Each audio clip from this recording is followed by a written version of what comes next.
Hello বন্ধুরা, welcome to my mini blog. তো সবাইকে শুভ সকাল। উঠে আগে মায়ের দর্শন করলাম। তো চলো তাহলে তাড়াতাড়ি রান্না করতে হবে, কারণ আজকে সানডে। তো প্রথমে এখানে ভাত বসিয়ে দিয়েছি। বসিয়ে দিয়ে বাইরের ওয়েদারটা দেখো কত সুন্দর ছিল, রোদও উঠেছিল আজকে। তো চলো বন্ধুরা তাহলে তাড়াতাড়ি আগে একটু চা করে নিই। চাটা করে আগে মাকে দিয়ে দিলাম, সাথে আমিও খেয়ে নিলাম। তো চলো আগে খেয়ে নিই চাটা, তারপর সব কাজ হবে।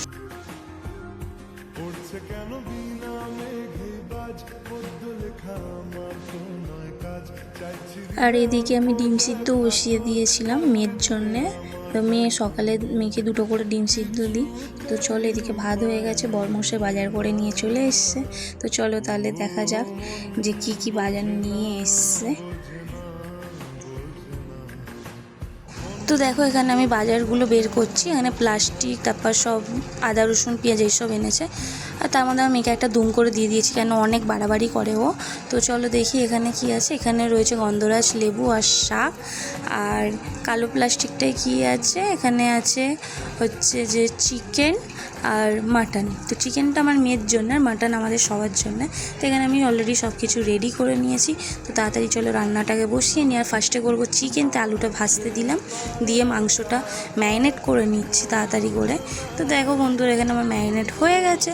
আর এখানে চিকেন কষা অলরেডি রেডি, কারণ চিকেনটা কষিয়ে এবার মাটন কষা করতে হবে। আর এদিকে আমি রান্না করছি, এদিকে প্রচণ্ড জোরে হচ্ছে বৃষ্টি। তার মধ্যে আমার মা ফোন করে বলছে যে আমরা এখানে এসে দাঁড়িয়ে আছি, তুই একটু তাড়াতাড়ি আয় ছাতা নিয়ে। তো চলো তাহলে ওদেরকে আগে আনতে যাই। তো মা বলছে যে বোনের ছেলে এসছে, তো ওর জন্য একটা রেনকোট নিয়ে যেতে।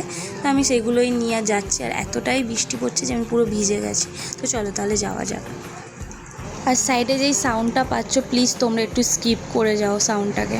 আরে ভাইরে ভাই, এরা কোথায় চলে গেলো, এদের তো দেখতেই পাচ্ছি না। তো চলো আর একটুখানি এগিয়ে যাই, এগিয়ে গিয়ে দেখি।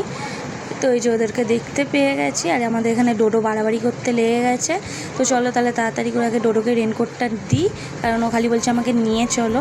আর যেহেতু আমি পুরো ভিজে গেছি তো কিছু করার নেই। তো চলো তাহলে তার বাড়ির দিকে যাওয়া যাক। আর এদিকে বাড়িতে এসে তাড়াতাড়ি করে আমি বাসনগুলো মেজে নিলাম, যেহেতু ভিজে গেছি। আর বৃষ্টিতে ভিজতে কারই না ভালো লাগে, তাই কি না। তো চান করে উঠে আমি আগে খাবার নিয়ে ওপরে উঠে এসেছি, কারণ পেয়ে গেছে খুব জোর খিদে। আর আজকের মেনু তো তোমরা সবাই জানো। তো আজকের মতন ব্লগটা এখানেই শেষ করছি। ভিডিওটা ভালো লাগলে লাইক কমেন্ট শেয়ার করতে কেউ ভুলবে না।